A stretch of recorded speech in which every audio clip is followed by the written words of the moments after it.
Hi, my name is David G. And if you're here, I'm guessing you don't currently meditate. Maybe you've tried, maybe you've fallen off, maybe you've come back, and then maybe someone showed up for the weekend and then you stopped, and maybe you started again, and then maybe something stressful happened in your life. But meditation can be the antidote to stress, and meditation will make all aspects of your life better. And I know this is like some very, very gargantuan claim, but it's scientifically proven that when we meditate on a consistent basis, a few really powerful things happen. Number one, we actually ease the inflammation in our bodies and in our brain. So if you're feeling inflamed in any way, joints, body, head, that will ease. We actually start to fight germs at a higher level because meditating returns us to like this space of balance, of homeostasis, where our immune system is actually elevated.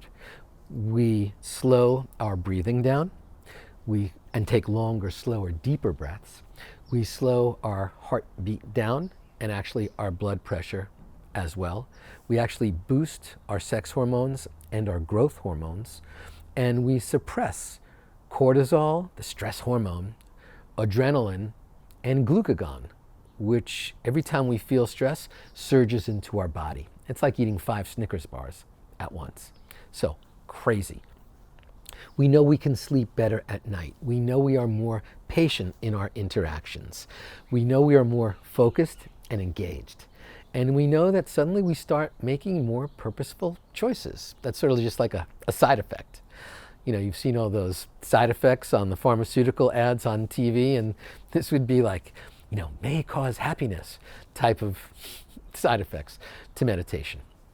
So I want to teach you a couple of really core principles in our first session together. And I believe that you can build on this and cultivate a magnificent practice just from these little seeds that will take you no time at all.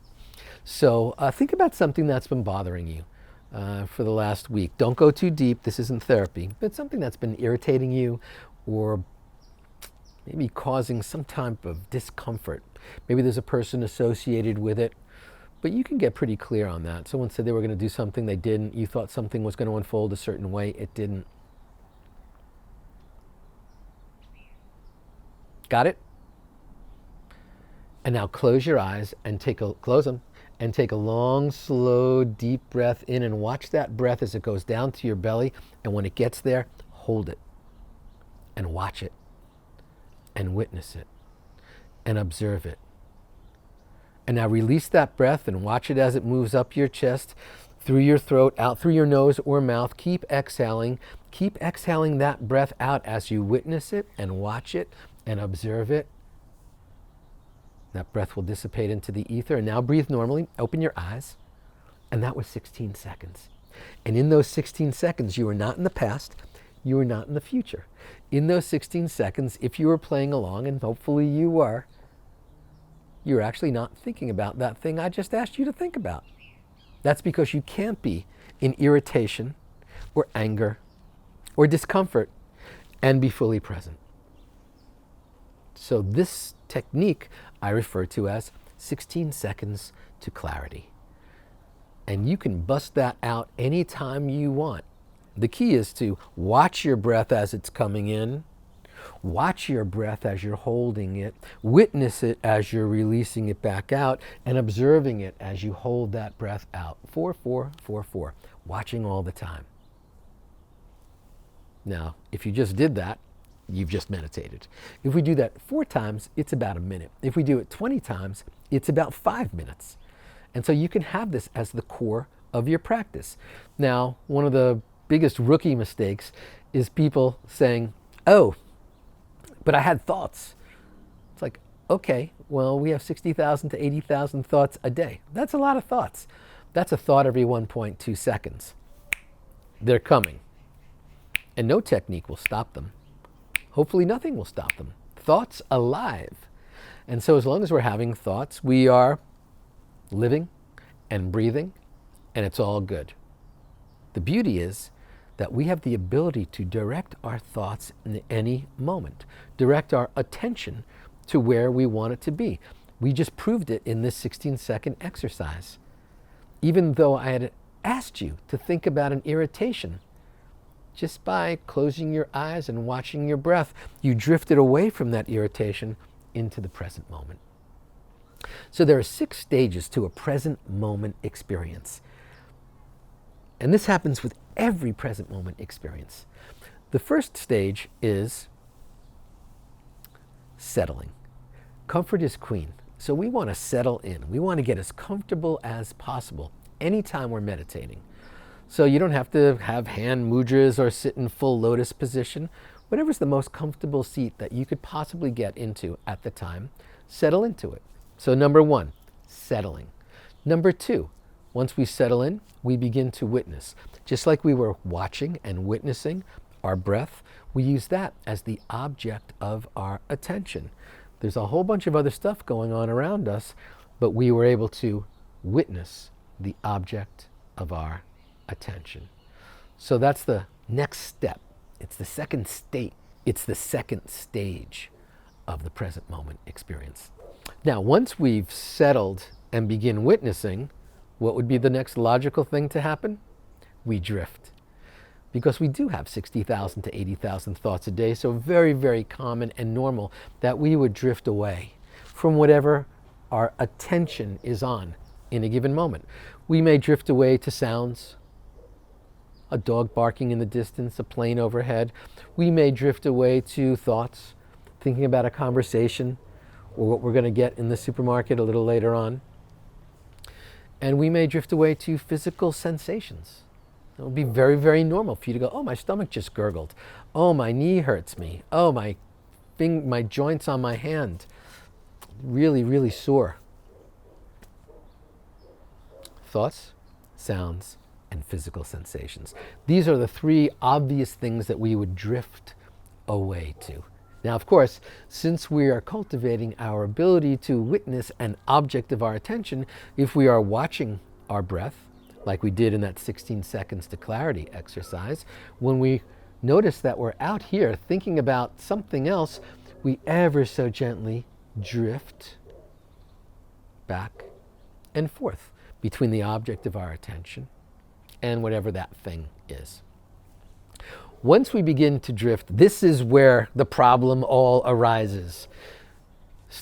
Number 4, the 4th stage. We judge. We say to ourselves, oh, I'm not doing it right. This technique doesn't work for me. I don't have enough time. I'm having thoughts about this, so clearly someone else can meditate, but I can't. So that judgment is it's so self-judgmental as well. No one else is judging you. You're sitting there with your eyes closed. But we judge ourselves. And we'll judge our practice. We'll judge other things in our life. We'll judge how other people can meditate, but I can't. We'll judge how, I guess I'm going to be relegated to a life of stress forever. But at a certain point, the 5th stage, we give ourselves permission to surrender. We just say, whatever, and we let it all go. And we settle back in. And the 6th stage is stillness. So think about that. Settling, witnessing, drifting, judging, surrendering, and stillness. So since we know that these are the 6 stages of the present moment experience, don't beat yourself up. When you find yourself in one of those stages, you could even laugh in the middle of the meditation. Go like, oh, I'm approaching stage 5. Or I'm moving on. I feel myself moving from judgment into surrender. And so if you don't like the word surrender for some reason, feel free to use acceptance. You can accept that you're just going to allow this thing to unfold. Judgment-free.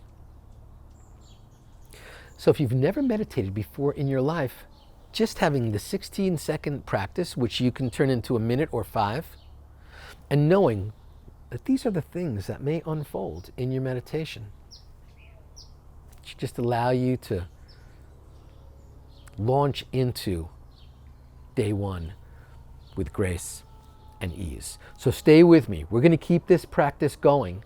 And I'm going to be here right by your side, holding your hand, running behind you, holding your seat on your bicycle, or use me as your training wheels, whatever that is.